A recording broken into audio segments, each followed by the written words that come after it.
Un jour, au paradis,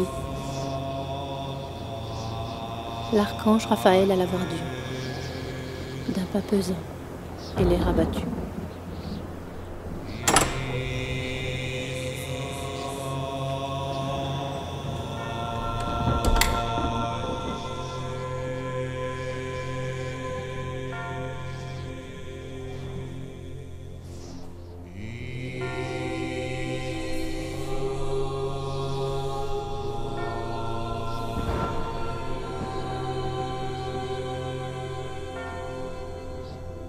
Qu'est-ce qui te trouble? J'ai vu quelque chose de bien triste. Là, en bas. Sur la terre. Oh, ils ne sont pas à court de malheur. Allons tout de même voir.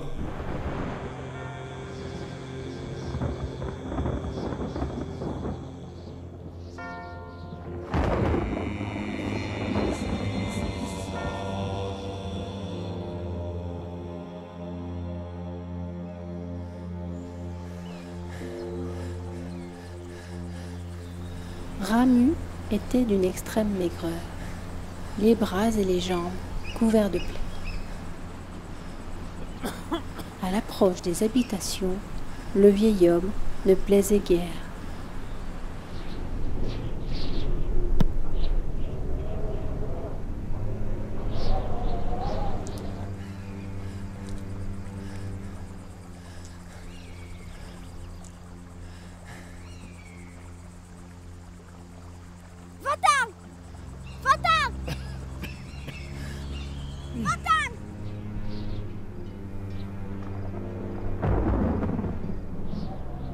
Voyons, voyons, je te croyais taillé dans un bois plus dur.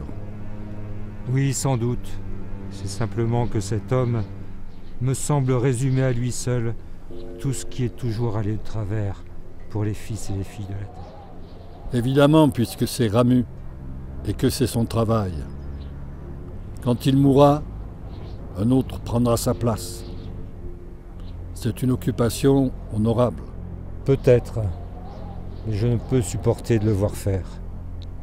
Son chagrin remplit mon cœur de ténèbres. Les ténèbres n'y sont pas admises et je dois donc prendre des mesures pour changer ce qui les a fait descendre dans ton cœur.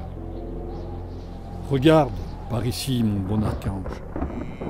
Un diamant de cette taille et de cette qualité pourra nourrir Ramu jusqu'à la fin de ses jours et à épargner ses descendants de la pauvreté jusqu'à la 7e génération.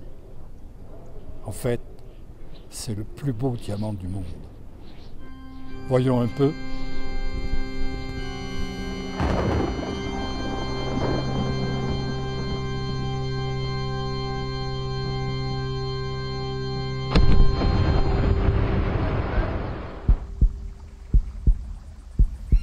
Le diamant était si gros et si lourd que Ramu l'aurait sans aucun doute entendu frapper le sol, s'il avait été plus jeune.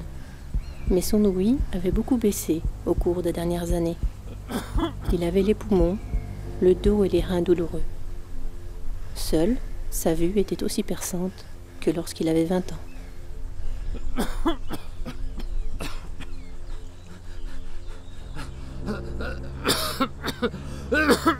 Ramu s'appuya si fort sur son bâton qu'il brisa sous son poids.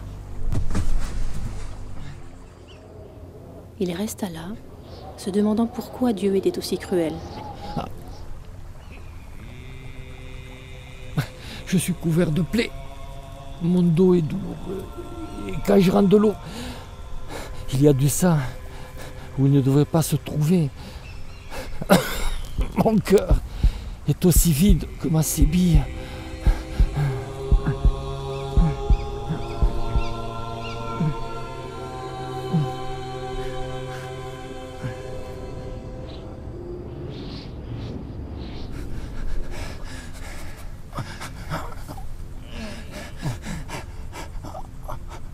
Seigneur, je n'ai pas de chance, je ne te hais pas, mais tu me dis que tu n'es pas mon ami, ni l'ami d'aucun homme.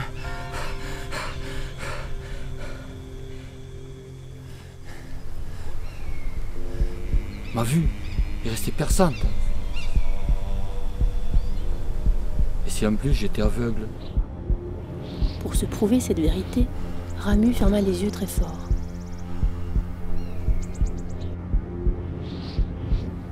Il continua d'avancer, le bâton pointé en avant, comme font les aveugles avec leur canne.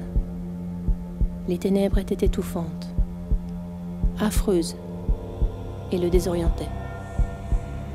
C'est ainsi qu'il passa à côté de l'énorme diamant, qui gisait, éclatant, au creux d'un rocher.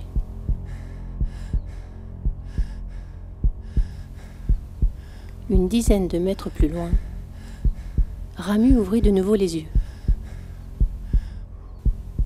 La lumière resplendissante de l'été l'éblouit et parut aussitôt envahir son esprit. Il tourna avec joie les yeux vers le ciel.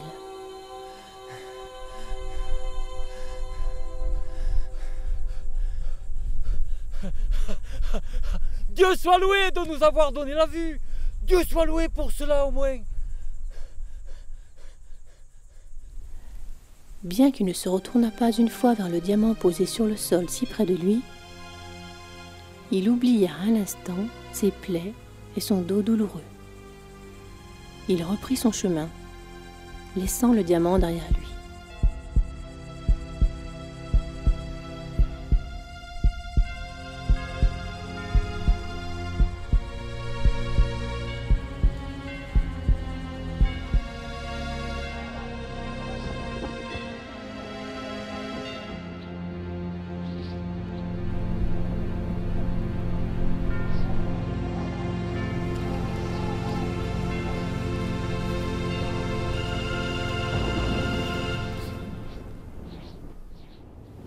Dans son infinie sagesse, l'Éternel remplaça le diamant par une branche de bois vert.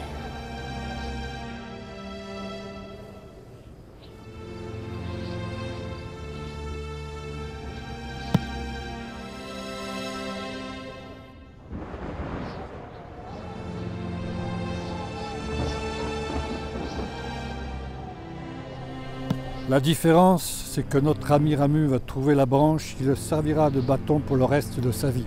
M'auriez-vous donné une leçon, Seigneur? Je l'ignore. Le penses-tu ?